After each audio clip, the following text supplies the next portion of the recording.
আল্লাহ তাআলা কার মৌতের ফয়সালা কোথায় করে রেখেছেন আমরা কেউ জানি না। তারা যখন কেউ মারা যায় তখন তাদের লাশটা নিয়ে টানাটানি হয়।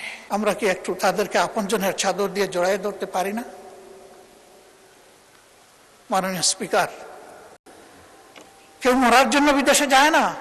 এ পর্যন্ত যে কয়েকজন মাননীয় সংসদ সদস্য কথা বলেছেন তারা আমাদের সকলের প্রাণের কথাগুলোই বলেছেন। এই জন্য আমি তাদের সকলকে আন্তরিকভাবে ধন্যবাদ জানাচ্ছি। বিশেষ করে মনিরুল হক চৌধুরী সাহেব যারা বক্তব্য রেখেছেন তাদের সবার মধ্যে উনি বয়োজ্যেষ্ঠ, কিন্তু উনার কথার মধ্যে গরম এবং নরম প্রচুর রস ছিল। তিনি তার রসের মধ্যে আলোচনাটাকে হারিয়ে ফেলেননি, বরঞ্চ রস দিয়ে ফুটিয়ে তুলেছেন। এটা তার আর্ট, এই জন্য তাকে বিশেষভাবে আমি ধন্যবাদ জানাচ্ছি। আমরা সবসময় বলে থাকি যে পজিশন অপোজিশন মিলেই তো হাউস পূর্ণ হবে, আর এই হাউসের প্রতি সারা দেশবাসীর প্রত্যাশা। আমরা আজকে যাদের কথা বলছি তারা আমাদের কারো না কারো ভাই, কারো পিতা, কারো সন্তান, কারো আপন আত্মার আত্মীয়। তাদের কান্নাগুলা সব আমাদের সামনে আসে না, এমনকি তাদের পরিবারের সদস্যদের সামনেও আসে না। প্রবাসীরা দুই ভাগে বিভক্ত। একটা অংশ যারা কার্যত রুজি রোজগারের জন্যই পা বাড়ান, এই পর্যায়ে এশিয়ার প্রায় সবগুলা দেশই পড়ে, সেখানে তাদের নাগরিকত্ব পাওয়ার সম্ভাবনা খুবই ক্ষীণ। অল্প কিছু সংখ্যক ভাগ্যবান মানুষ যারা ইনভেস্টর ক্যাটাগরিতে হিউজ পরিমাণ ইনভেস্ট করে সেখানে তারা একটা স্ট্যাটাস পান, কিন্তু তা হাজারেও একজন হবে না, এ সংখ্যা আরো কম। বাকি সকল আমরা তাদেরকে শ্রমিক বলি, আমি শ্রমিক বলতে নারাজ। তারা সবাই শ্রমিকও নন আসলে। এর মাঝে বিভিন্ন দেশের গুরুত্বপূর্ণ জায়গায় কর্মকর্তা হিসাবে অনেকে দায়িত্ব পালন করেন। আমি এই শব্দটার পরিবর্তন চাই, তাদের জন্য সম্মানজনক কোনো শব্দ ব্যবহার করা। এক শব্দে সবাই অ্যাকোমোডেট হবেন। আমরা খুবই আনন্দিত আমাদের এই হাউসে বাংলা, উর্দু, ফার্সি কবিরাও আছেন।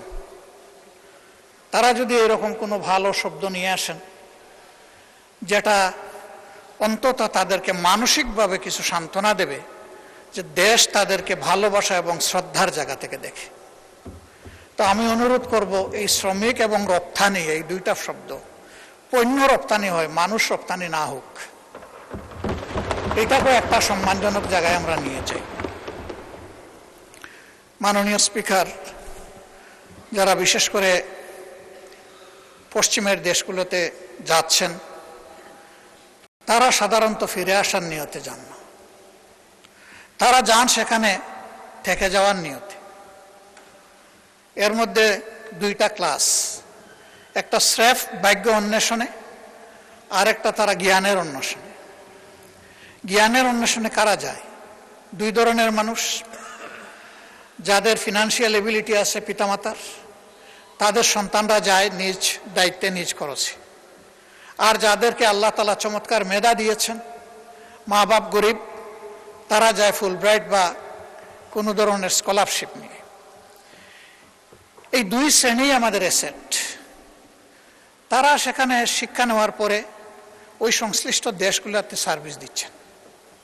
ইতিমধ্যে শুনেছেন বিমানে যে ওয়াইফাই সংযুক্ত হয়েছে এর মেইন কারিগর ব্যক্তিটি কিন্তু বাংলাদেশের।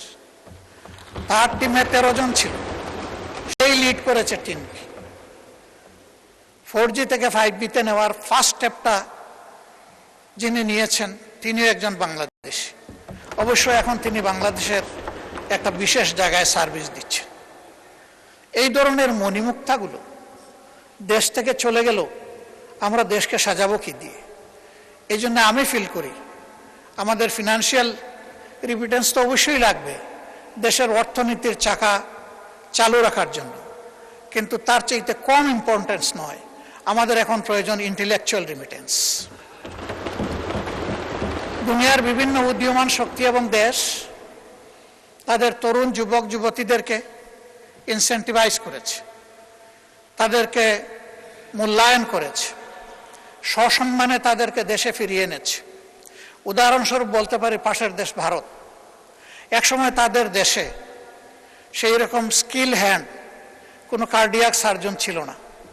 তারা দেবী শেঠিকে, তাদের মুক্তাকে তাদের দেশে ফিরিয়ে এনেছে এবং তাকে বলেছে তুমি কি চাও? সে বলেছে আমি টাকা পয়সা চাই না, আমি একটু সম্মান চাই, আর আমার কাজের জন্য আমি একটা কমফোর্ট জোন চাই। বিদেশে যাদের সাথে কথা হয়েছে আমাদের সেই মণিমুক্তাগুলো একই কথা বলে যে আমরা একটু সম্মান চাই এবং একটা কমফোর্ট জোন চাই, যাতে কোনো ধরনের অযাচিত হস্তক্ষেপ ছাড়া আমি আমার মেধার স্ফুরণ এবং বিকাশ ঘটাতে পারি। আমি মাননীয় প্রধানমন্ত্রী থাকলে কৃত হতাম, ভালো লাগতো কথাগুলা সরাসরি তিনি শুনতেন। নিশ্চয়ই কেউ না কেউ তাকে এগুলা কনভে করবেন বলে আমি আশা করি। আমি অনুরোধ করব যে তিনি এই বিষয়টার প্রতি অবশ্যই গুরুত্ব দেবেন। আমাদের ফিনান্সিয়াল রিমিটেন্সের পাশাপাশি তিনি যেন ইন্টেলেকচুয়াল রিমিটেন্সটাকে গুরুত্ব দেন। তাহলে সমাজের বহু জায়গায় আমরা নূতনত্ব খুঁজে পাব এবং তাদের মেধা এই জাতিকে সকলের সাথে একত্রিত হয়ে সামনে এগিয়ে নেবে। আমি এটা বলছি না যে তারা না হলে আমাদের দেশ চলবে না, তবে আমি এটা জোর দিয়েই বলছি তারা হলে এই দেশটা আরো ভালো চলবে। আরো যেখানে ভালো চলবে সেখানে আমরা কেন তাদেরকে উপেক্ষা করব? এই লোকদের আরো কিছু বঞ্চনা আছে। তারা সাধারণত মারা গেলে এদেশে এখন আর ফিরে আসে না।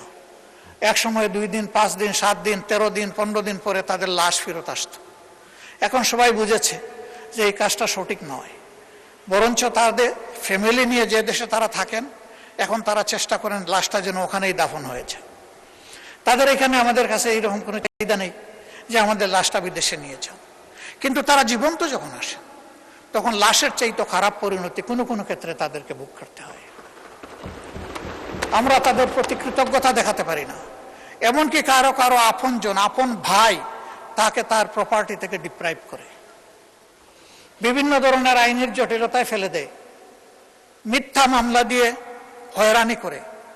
আর পাশের বাড়ির লোকেরা তো আছে, সেখানে যদি পরিচিত আগে থেকেই বিরাজমান কোনো শত্রুতা থাকে সেটা আবার আগুনের মধ্যে ঘিল ঢেলে দেয়। এই সমস্ত জটিলতায় তারা যখন পরে আইনের আশ্রয় নেন তখন যেখানে গিয়ে তারা সাশ্রয়টা চান, শান্তিটা খুঁজে পেতে চান, ওখানে গিয়ে আরেক তারা হয়রানির মুখোমুখি হন।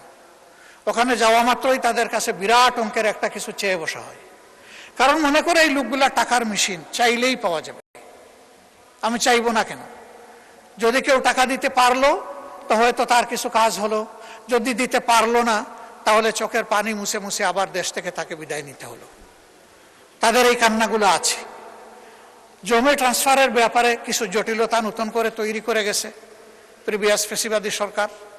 আমি বর্তমান সরকারকে বিনয়ের সাথে অনুরোধ করব সেই বিষয়গুলো দেখা দরকার, কগনিজেন্সে নেওয়া দরকার। মাননীয় আইনমন্ত্রী আছেন, যেখানে যেটুকু এটাকে ডিফিউজ করা যায়, ইজি করা যায়, রিলিজ করা যায়, সেটা অবশ্যই করা উচিত। কারণ আমরা তাদেরকে বাদ দিয়ে আমরা নই, তাদের সহই তো আমরা। আর এশিয়াতে যারা আছেন তাদের কান্নাটা অন্যরকম। তাদের ব্যাপারে অনেকেই কথা বলে গেছেন, আমি কথাগুলো রিপিট করব না, যেহেতু তারা অলরেডি বলে ফেলেছে।